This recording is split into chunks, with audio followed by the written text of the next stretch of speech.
Hi, and welcome to the Robotel blog, where we keep you updated on everything you need to know about language teaching and technology.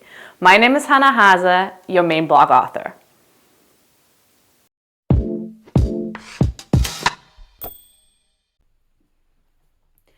There's a lot of confusion out there about the CEFR language levels and what they actually mean. Especially here in America, people aren't very familiar with these levels, and people don't really understand how good you are in English if you say you're at a B1 level. My name is Hannah Hase, and in today's video, I want to talk about the CEFR language levels, what the language levels are, what is the standard, what is the curriculum, and how does the CEFR fit in with all of that.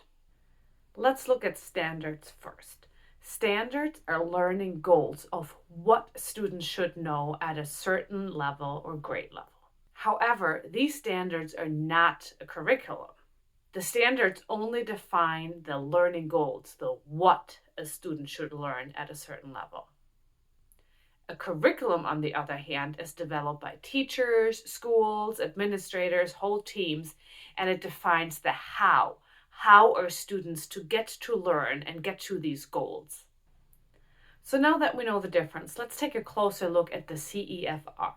CEFR stands for Common European Framework of Reference Teaching, Learning, Assessment. It was developed by the Common European Council between 1989 and 1996 to provide a method of language learning, teaching, and assessing all languages across Europe.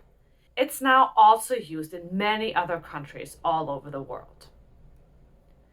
The CEFR lays out three main proficiency levels. The A level, which is for beginners of a language learning. The B level, those are intermediate users of the language. And then C level, those are proficient users of the language.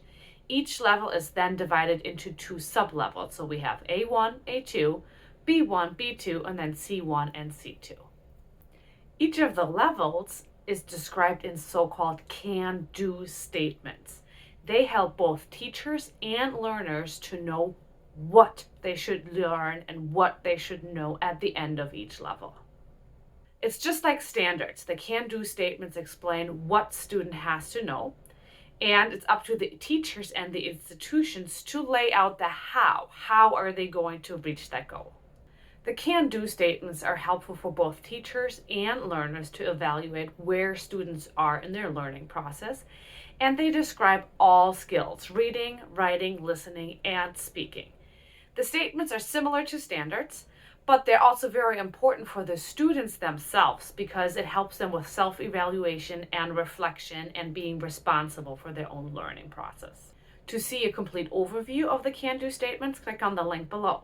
You will also find more information about the CEFR, about textbooks and materials for German, Spanish, and English that are based on the CEFR, and encourage students to speak and be able to listen in the target language as well. I hope you enjoyed this video. To read the full article, click on the link below. Don't forget to subscribe to our YouTube channel and follow us on Facebook. Thanks for watching, and I hope to see you again soon.